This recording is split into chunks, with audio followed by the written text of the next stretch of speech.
পারুল কুকিংসে সবাইকে স্বাগতম। আজকে আমি গার্লিক ফ্লেভার রানরুটি বানিয়ে আপনাদের সাথে শেয়ার করব।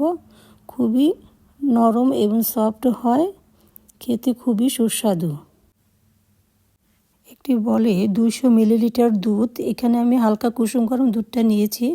1 টেবিল চামচ ইস্ট, 2 টেবিল চামচ চিনি দিয়ে হালকা নেড়ে 10 মিনিটের জন্য রেস্টে রেখে দেব।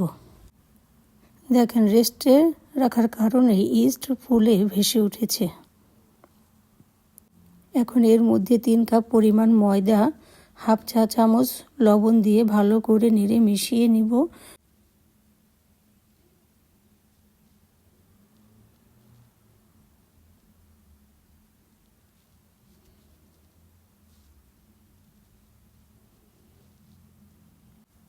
দু টেবিল চামচ তেল এর মধ্যে দিব।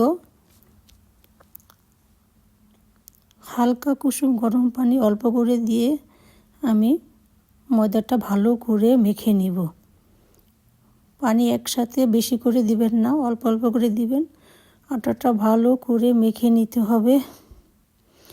আমি এখানে 4 থেকে 5 মিনিট ময়দাটা ভালো করে ময়ান করে নিয়েছি। একটি নরম ডো আমি রেডি করে নিলাম।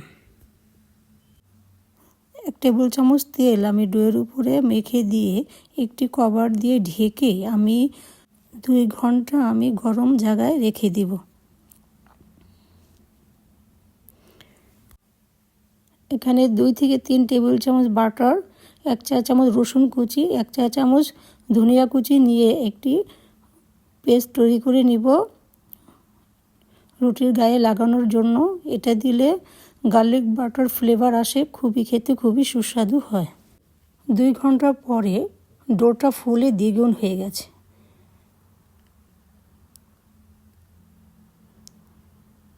এখন ভালো করে একটু ছেনে আমি 8 ভাগে ভাগ করে নিব।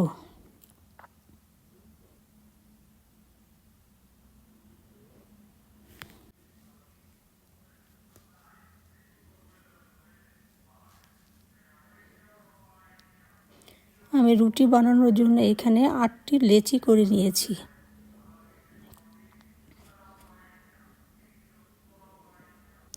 লেচিগুলো একটি বলে তুলে ঢেকে রাখবো যাতে বাতাসে শুকিয়ে না যায় উপরের সাইড। এখন একটি লেচি নিয়ে আমি রুটির মতন বেলে নিব। না মোটা না পাতলা হবে। দেখেই বুঝতে পেরেছেন কীরকম নিয়েছি। এখন ভাজতে যাব।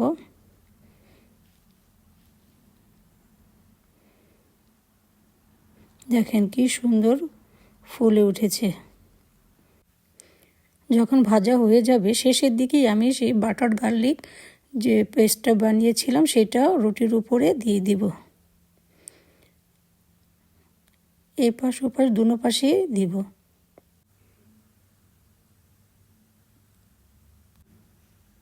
একইভাবে আমি সবগুলো রুটি ভেজে নিব। কি সুন্দর ফুলে উঠেছে দেখেন। একইভাবে গায়ে গার্লিক বাটারের মিশ্রণটা লাগিয়ে দিব।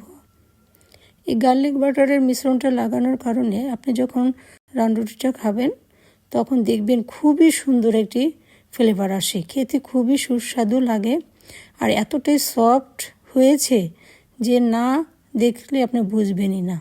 দেখেন কীরকম হয়েছে, ভিতরে কেমন জালি জালি ভাব, খুবই সুন্দর এবং খেতে খুবই সুস্বাদু হয়েছে। আপনারাও বাসায় এইভাবে ট্রাই করে দেখবেন।